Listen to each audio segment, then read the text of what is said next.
பாடசாலையின் மதிப்புக்குரிய அதிபர் அவர்களுக்கும் ஆசிரியர்களுக்கும் அன்பான மாணவ செல்வங்களுக்கும் எனது இந்நேர வணக்கத்தை தெரிவித்துக் கொண்டு, சார் முதலில் சொல்லிட்டார் நான் யார் என்பதை. நான் ஆசிரியர் சசிகுமார், கோப்பாய் கிறிஸ்தவ கல்லூரி ஐசிடி பாட ஆசிரியர். 2020ஆம் ஆண்டு கொரோனா காலத்திலே ஏற்பட்ட அந்த முடக்க நேரத்திலே கிடைத்த அந்த ஓய்வு நேரத்தை பயன்மிக்கதாக மாற்றும் பொருட்டு அதில் கொஞ்சம் பைகளை எடுத்து அதுக்குள்ளே மண்ணை போட்டு வீட்டுக்கு அருகில் இருந்த விதைகளை நாட்டி அந்த விதைகளை ஒரு இடத்துல வச்சு வளர்த்து கொண்டிருந்தேன். அது தொடர்பான படத்தை எடுத்து எனது முகநூல் பக்கத்திலே போட்டிருந்து எல்லோரும் அதுக்கு ஆதரவு அளித்திருந்தார்கள். இது ஒரு நல்ல திட்டம், இதனை நீங்கள் பெரிய அளவில் செய்ய சொல்லி, அப்போ நாங்கள் அதில் இருந்து இன்னும் மேலதிகமாக உற்பத்தியை செய்ய வழிபட்டு முதலாவது மரத்தை எங்களுடைய கலாநிதி ஆறுதல் முருகன் அவர்கள் நாகப்பள்ளியில் இருக்கிற மூலிகை தோட்டத்திலே நாட்டி வைத்தார். அதிலே இருந்து தொடங்கி முதலாவது மரத்தை நாட்டினதில் இருந்து நாங்கள் ஒரு இலக்கை நிர்ணயித்தோம். 10,000 மரத்தை எங்களுடைய யாழ்ப்பாணத்திலே நடுவோம்.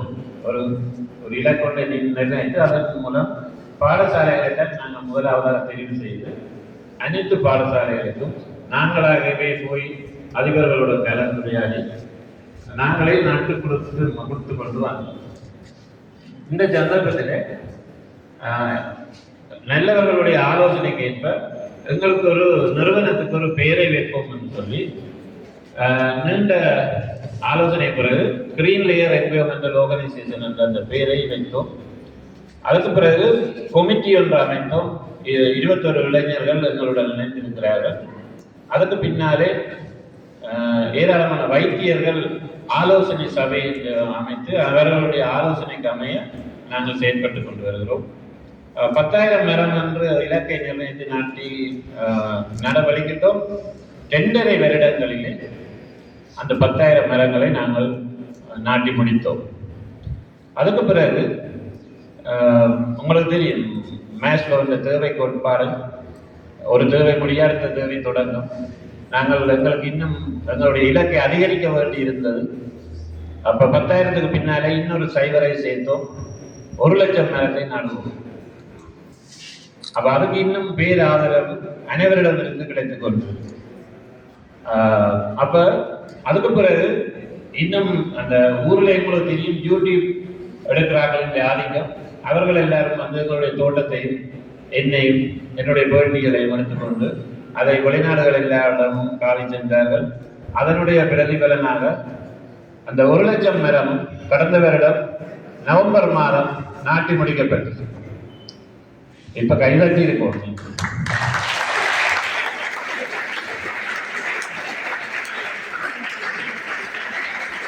அதுக்கு பிறகு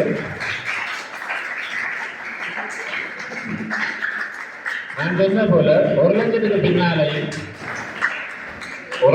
பின்னாலையும் நாங்கள் மீண்டும் ஒரு சைவரை சேர்த்திருக்கிறோம்.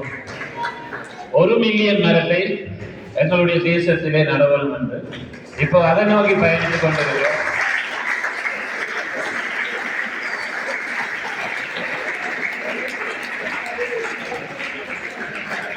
நன்றி. இதுவரைக்கும் அந்த 1 மில்லியன் மரத்தை நோக்கி பயணித்துக் கொண்டிருக்கிறவர்களிலே 1,10,000 மரங்களை இதுவரைக்கும் நாட்டி முடித்திருக்கிறோம். இந்த பயணம் போதும்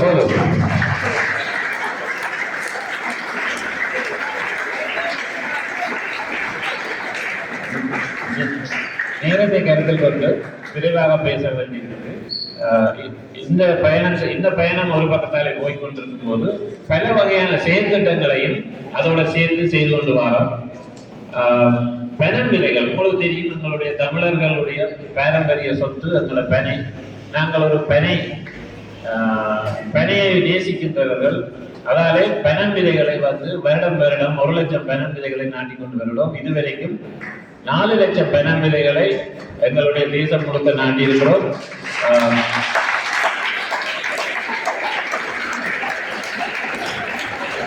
இந்த வருடமும் இப்ப பழம் விழுகிற சீசன் நடந்து கொண்டிருக்குது. பனம் விலைகளை சேகரித்துக் கொண்டிருக்கிறோம். இப்ப மழையை எதிர்பார்த்து கொண்டிருக்கிறோம். இந்த மழையின் போது 1,00,000 பனம் விலைகளை நடவுள்ளோம். அதற்கான பணிகளிலே ஆயத்த பணிகளிலே தயாரித்துக் கொண்டிருக்கிறோம். அதே நேரத்தில் இந்த வைத்தியர்களுடைய ஆலோசனைக்கு ஏற்ப அவர்கள் சொன்ன ஆலோசனை என்றால் எங்களுடைய யாழ்ப்பாணத்திலே வெப்பநிலை அதி உச்ச அளவிலே அதிகரித்து வருது. இந்த வெப்பநிலையை கட்டுப்படுத்துறதுக்காக யாருமே எந்த முயற்சியும் செய்யறது. நாங்கள் எல்லாரும் என்ன செய்யறோம்னா வேலிகளை எல்லாம் வரைந்து மதுரை கட்டி கொண்டிருக்கிறோம். நிலத்துக்கு கொங்குரீட் போட்டுக் கொண்டிருக்கிறோம். இருக்கிற மரங்களை எல்லாம் வரைக்கிறோம். இப்படியெல்லாம் செய்து கொண்டு வரைக்கும் எங்களுடைய பிரதேசங்களில் வெப்பநிலை மிகுந்த அளவு அதிகரித்து கொண்டு வருது. இந்த நேரத்திலே அனைவருக்கும் நோய் உங்களுக்கு தெரியும், வெப்பம் அதிகரித்தால் மக்கள் எல்லாரும் இறப்பார். அதை மனதில் வைத்துக் கொள்ளுங்கள். வெப்பம் அதிகரித்துக் கொண்டே போனால் விரைவில் ஒவ்வொருவரும் செயலிழந்து இறப்பார். அதுக்கு என்னன்னா உடலில் அதை தாங்குகிற சக்தி இருக்காது. அப்ப பலவீனமானவர்கள் முதலில் இறப்பார்கள். பிறகு மெல்ல மெல்ல உங்களுக்கு தெரியும், அந்த வெப்பநிலையால மகாராஷ்டிரா மாநிலத்தில் ஒவ்வொரு வருடமும் ஆயிரக்கணக்கான பேர் இறந்து கொண்டிருக்கிறார். இது எங்கள் யாழ்ப்பாணத்திலேயும் கடந்த வருடம் 7 பேர் இறந்தார்கள் வெப்பத்தால். அப்ப எங்களுடைய இந்த அமைப்பு ஒரு இலக்கை வைத்திருக்கிறது. என்னென்ன மகுட வாக்கியம், அந்த பாடசாலையில மகுட வாக்கியம் இருக்கிற மாதிரி எங்களுடைய மகுட வாக்கியம் வெப்பத்தை குறைக்கிறது.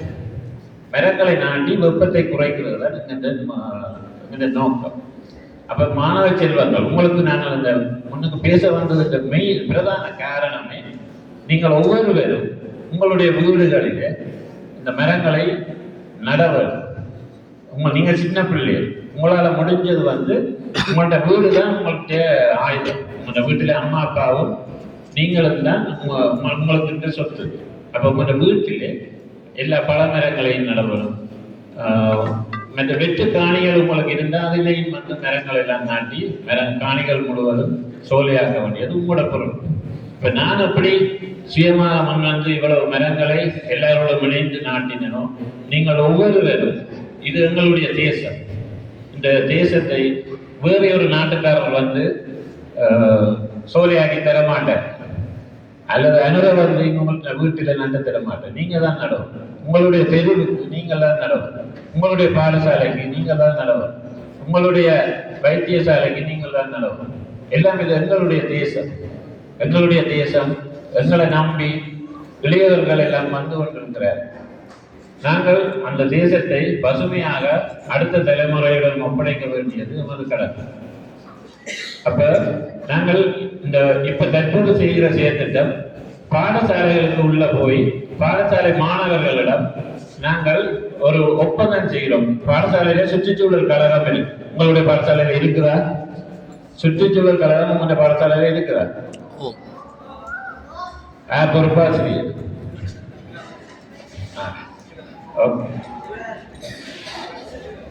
அந்த சுற்றுச்சூழல் கழகத்துக்கிட்ட நாங்கள் மரக்கன்றுகள் உற்பத்தி செய்கிற பைகளை வழங்க போகிறோம். நீங்கள் அதை எல்லாருமே பெற்றுக் கொள்ளலாம்.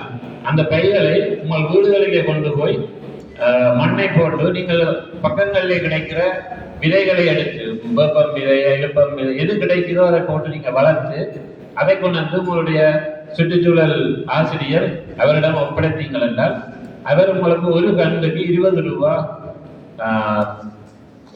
காசினை உதவித்தொகையாக தருவார். நாங்கள் அந்த பணத்தினை அவரிடம் வழங்க உள்ளோம். அந்த மரத்தை நாங்கள் எடுத்துக்கொண்டு போய் எங்களுடைய தோட்டத்திலே இன்னும் பெரிதாக பைகளிலே பெரிதாக மாற்றி வளர்க்க போகிறோம். என்னுடைய இந்த எங்களுடைய தேசத்தை பசுமையாக்குகிற இந்த செயற்திட்டத்திலே நீங்களும் இணைந்து கொள்வீர்கள் என நம்புகிறேன். இணைகிற விருப்பம் இருக்கிறாரோ கையை வைத்து.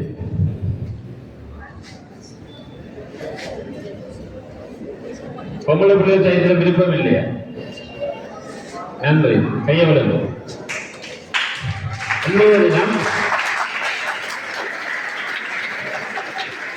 இந்த செயற்திட்டத்திலே நெல்லிக்கன்று 10,000 நெல்லிக்கன்றை நடனம் என்று ஒரு தனி செயற்திட்டம், ஒரு குறுகிய செயற்திட்டம்.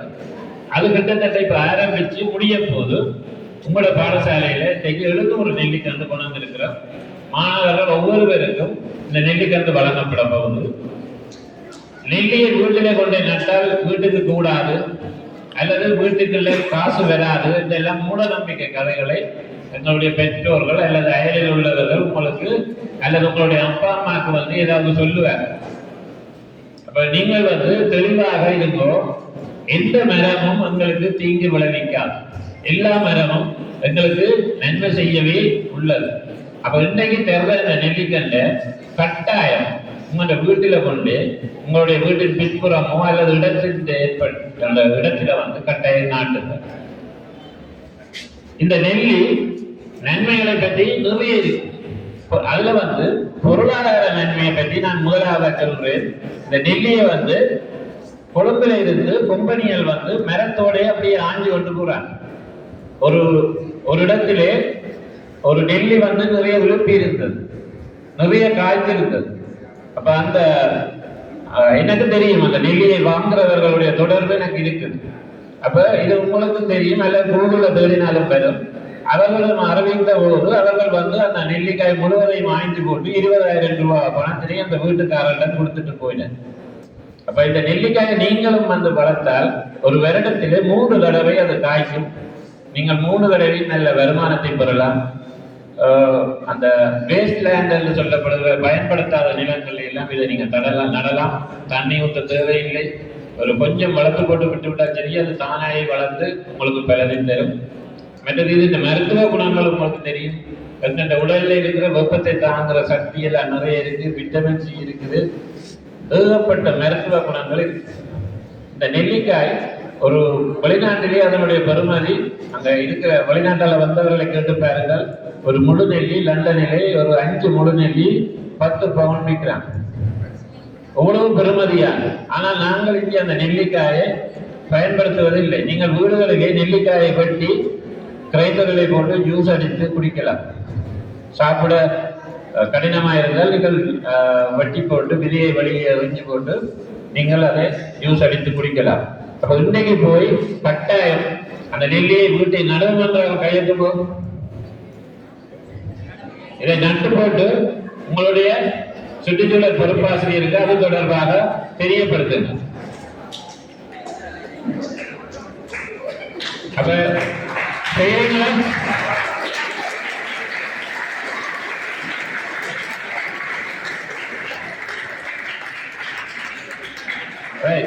இன்றைய இந்த நிகழ்வுக்கு நாங்கள் நேற்று முன்தினம் உங்களுடைய மைதானத்திலே மிகப்பெரிய வளர்ந்த மரங்களிலே வளர்த்த மரங்கள் 20 மரங்களை நாட்டி கூடெல்லாம் அடைத்து விட்டிருக்கிறோம்.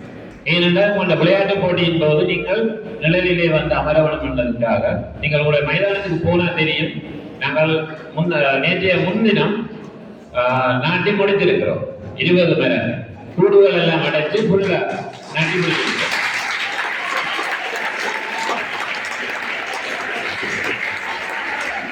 அப்ப இன்றைய தினம் நெல்லிக்கண்டு வாங்க போறோம். அப்ப இனி தொடர்ந்து அந்த பாடசாலைக்கு நாங்கள் வருவோம். என்னத்துக்கு?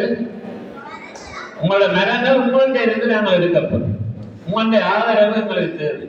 அப்ப உங்களோட நெருங்கின தொடர்பு இனி சுற்றுச்சூழல் சார்பாக நாங்கள் வைத்திருக்கப்போம். இந்த பாடசாலையில மரம் தொடர்பாக, கிளீனிங் தொடர்பாக ஏதாவது உதவி தேவை என்றால் எங்களுடைய அமைப்பு அதை செய்யும். தொடர்ந்து இதைத்தான் நான் உங்களுக்கு புரிய வைக்க நாங்கள் வந்திருக்கிறோம்.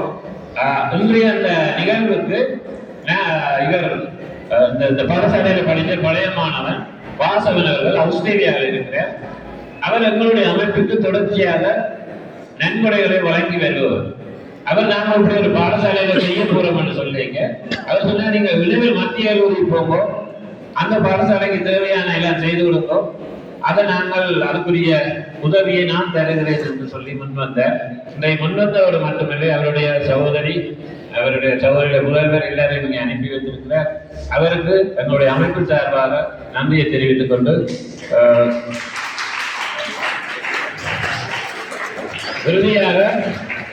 இறுதியாக மாணவர்கள் எல்லாரும் சத்தமா சொல்லணும், மரம் வளர்ப்போம்,